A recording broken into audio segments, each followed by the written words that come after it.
और देखिए रियाद पर ईरान का विध्वंसक हमला, मिसाइल अटैक के बाद रियाद में अफरा तफरी, हवा में कई मिसाइलों को मार गिराया, कई इलाकों में बिखरा मिसाइल का मलबा। और एक और बड़ी खबर, सऊदी सेना ने ईरानी ड्रोन को मार गिराया। गैस फैसिलिटी पर हमले को नाकाम किया गया। पूर्वी क्षेत्र की गैस फैसिलिटी निशाने पर थी। सऊदी अरब रक्षा मंत्रालय की तरफ से यह बयान जारी किया गया। और ईरान में परमाणु सुगबुगाहट तेज हो गई है। ईरान ने परमाणु नीति में बदलाव के संकेत दिए हैं। ईरानी विदेश मंत्री अरागची का अहम बयान, मुस्तफा खामनेई तय करेंगे एटमी नीति, ये अरागची का बयान आया है। तो अरागची की तरफ से यह कहा गया है कि मुस्तफा ही आगे की रणनीति तय करेंगे, यानी मुस्तफा एक फाइनल ऑर्डर होंगे किसी भी एटमी पॉलिसी को लेकर ईरान के अंदर। तो आखिर ईरान की एटमी रिपोर्ट क्या सामने आ रही है? मुस्तफा खामनेई तय करेंगे नई परमाणु नीति क्या होने वाली है। 28 फरवरी से पहले ईरान एटमी समझौते पर तो तैयार था, लेकिन युद्ध के बाद ईरानी नेतृत्व की सोच बदली है, जिसकी बागडोर अभी मुस्तफा खामनेई ने संभाल रखी है। एटमी हथियार बनाने पर ईरानी अब जो नेतृत्व है, लीडरशिप है, वो और ज्यादा सीरियस है। आईएईए ने क्या कहा है? ईरान के पास यूरेनियम का भंडार है 60% तक। एनरिच यूरेनियम यानी संवर्धित यूरेनियम उनके पास है। करीब 440 किलो यूरेनियम उनके पास है।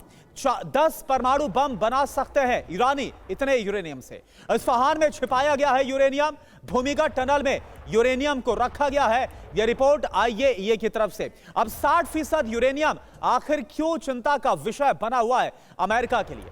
दरअसल 60% तक पहुंचना तकनीकी रूप से बहुत ज्यादा मुश्किल काम है। 90% तक एनरिच्ड यूरेनियम से एटम बम फिर बनाया जा सकता है। 60 से 90% तक जाना बहुत जल्दी संभव हो सकता है, यानी अगर जो 60 तक का थ्रेशोल्ड क्रॉस कर लेगा वो 90 तक जा सकता है। इसलिए इसे थ्रेशोल्ड लेवल कहा जाता है 60% को। परमाणु बम बनाना बहुत ज्यादा आसान हो जाता है अगर कोई यहां तक की तकनीक हासिल कर लेता है। और इस बीच देखिए इजराइल पर ईरान का मिसाइल हमला लगातार जारी है। तेल अवीव में मिसाइल हमले के बाद तबाही की खबर सामने आई है। तेल अवीव को लगातार ईरान की तरफ से टारगेट किया जा रहा है। ये तस्वीरें देखिए। और एक और बड़ी खबर, इजराइल पर ईरान का मिसाइल से हमला। तेल अवीव में मिसाइल हमले के बाद तबाही। हमले के बाद पूरे इलाके में लग गई आग।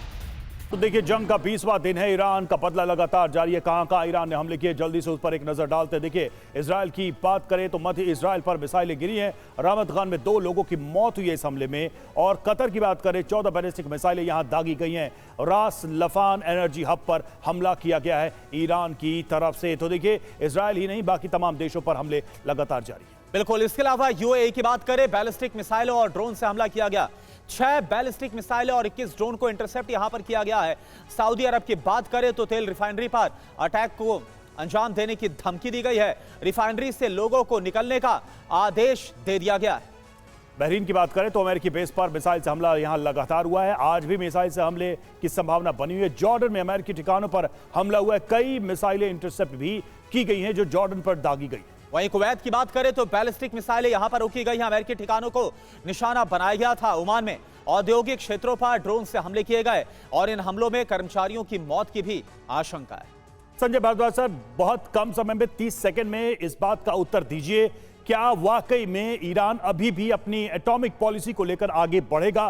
क्योंकि वहां परिवर्तन हमें दिखाई दे रहा है। क्या उस प्रोग्राम को आगे बढ़ा पाएगा और बढ़ता रहेगा, जिस वजह से ये सारी बातें हुई हैं, ये युद्ध हुआ है, इस पर हमला हुआ है, आज हालात यहां पर पहुंचे? देखिए, अगर ये IRGC रहती है और उनका आइडियोलॉजी रहता है तो 2 चीज़ें कभी गिव अप नहीं करेगा। पहला, जो उनका इस्लामिक थियोक्रेटिक आइडियोलॉजी है, इस्लामिक सुपरमेसी को, और दूसरा उनका जो अपना न्यूक्लियर प्रोग्राम है। आखिर लड़ाई यही है और इसी को सस्टेन करने का प्रयास करेगा और उसमें मुझे लगता है अमेरिका को बहुत बढ़त नहीं मिलेगी। ठीक है, तो सवाल कुल मिलाकर यही है कि वो पॉलिसी जारी रहेगी, ये युद्ध जारी रहेगा, ये युद्ध कहां तक जाएगा? क्योंकि अमेरिका के ग्राउंड ऑपरेशन की तैयारी दिखाई दे रही है। क्या ईरान हवा से लेकर जमीन तक इस लड़ाई को बहुत लंबा खींच पाएगा?